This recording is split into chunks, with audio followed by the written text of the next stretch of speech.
Well, all right, good morning, good evening, good afternoon. Ladies and gentlemen, citizens of YouTube, Pastor Dowell here. Hey, I want to talk to us a little bit today about pride. Over the years, I've seen quite a few people fall for pride.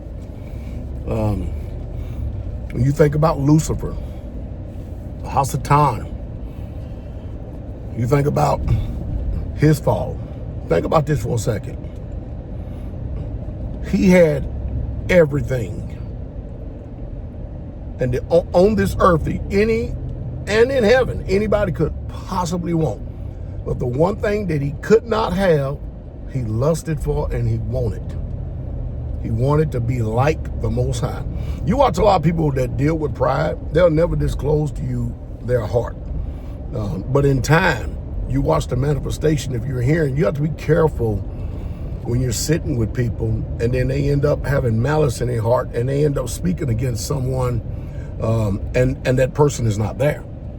Because too many times people have gotten caught up in the dissimulation of dealing with or listening to people who have ill will and malice in their heart, or some type of pride where they get risen up, where they believe that they are deserving of, and they believe that they can have the position that somebody else has, or they can replace or take the place of somebody else.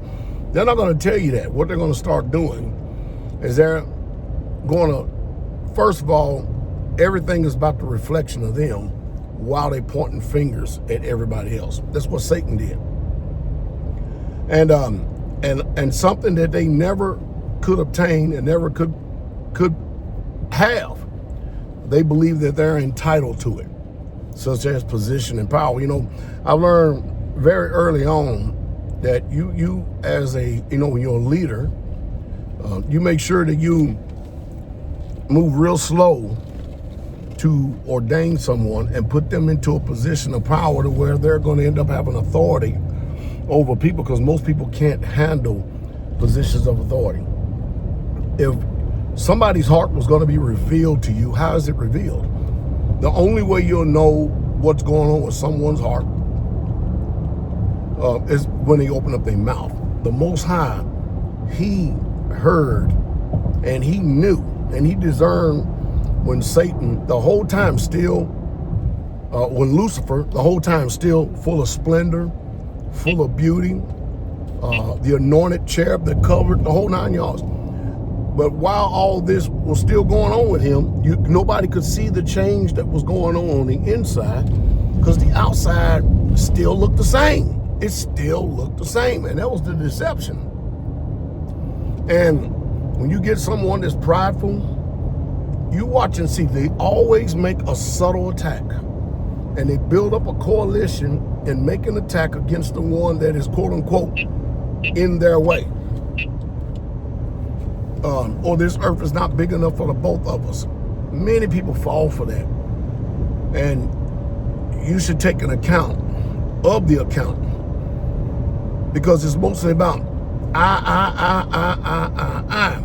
Now, you listen to me on Shabbats and stuff when I'm preaching and teaching and stuff. I'm very quick to give credit to the Most High Yah on everything, because I know without him I can't do anything. I already know it.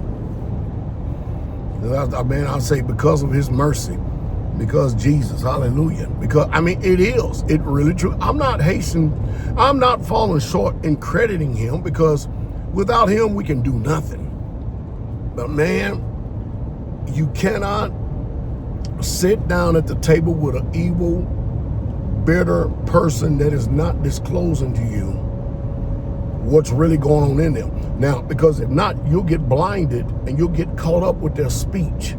And the next thing you know, you'll end up making enemies out of people or someone who has never, ever done you wrong. How many times has that happened throughout the annals of time?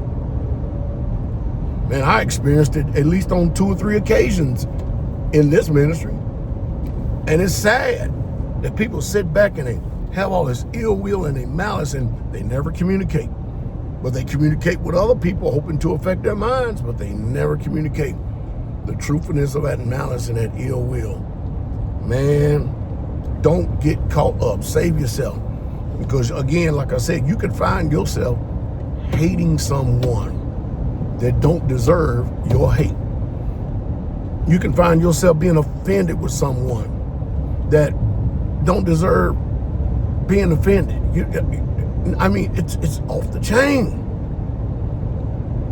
It's just pretty sad how easily people can be deceived, especially when you accept men's personage in admiration, advantage, or gain. It's amazing.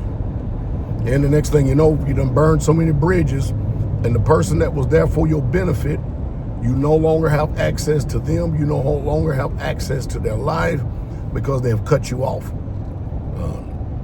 And when they've cut you off, everybody else, you're still, that offended person's still out there trying to justify themselves. But once you've been cut off, you've been cut off. And that person that you attacked has done moved on. So no matter what you say, no matter what you do, it's not going to affect them in any way, shape, or form because they've already made the hard choice and decision. Severing a relationship that became toxic. Hope y'all listening, because many of y'all have experienced being offended at someone who ain't never done nothing to you. Never done anything to you. And you've taken on that offense, and it grew in you, and it festered in you, and it became a cancer, and then you just started siding with someone and don't even know the reason why you're siding, because somebody said. But then when you look at it, if you're not blinded, man, you just got bit by the viper. That's bad. Man, I hope y'all can wake up.